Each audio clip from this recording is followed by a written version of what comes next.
Hello everybody and welcome back. In this video I thought I'd show you how to, given a circle like the one we have here, using just the straight edge and compass, find the center of this circle. Now if you're familiar with GeoGebra, which is the environment we've been using all along, you know GeoGebra has a nice little find the center object tool. Okay?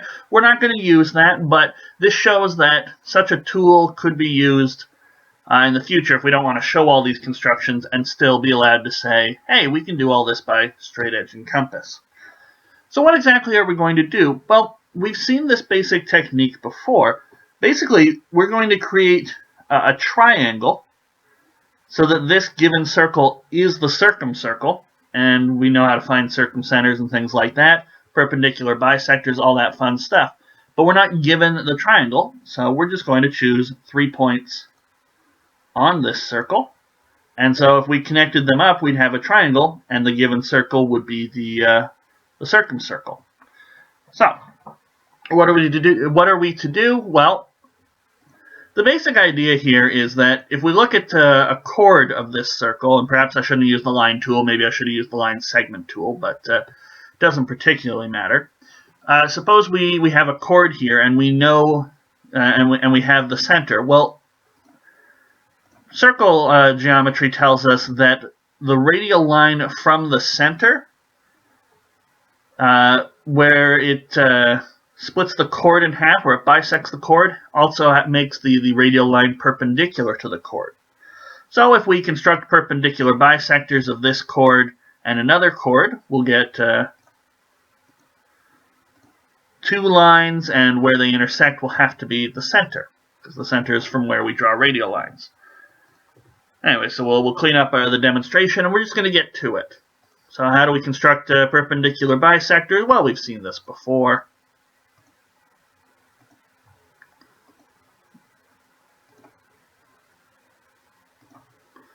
Construct the two circles.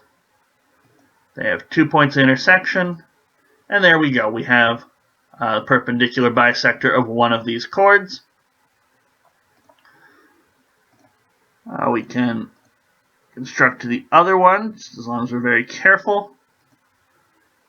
And perhaps it would help if I just move this so it's a little easier for me to see.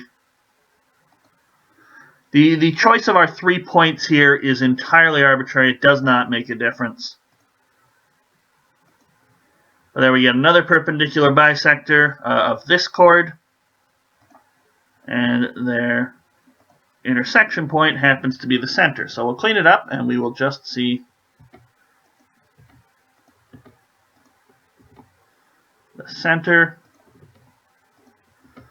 But notice even here, if we just pause for a moment, as I move these around, my perpendicular bisectors are all still always meeting at this same center point.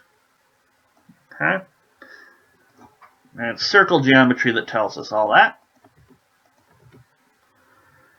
And even now, as we move, you can see these 3 points were absolutely arbitrary. Just need 3 of them. They're already on the circle, so if you consider their triangle, the circumcircle will be the circle that you were given. Okay, and then we construct the center just as we normally would. But there we go, construction of the midpoint of a circle, given just the circle, using only a straight edge and compass. So hopefully you guys found that useful. Thank you so much for watching, and of course I will see you next time.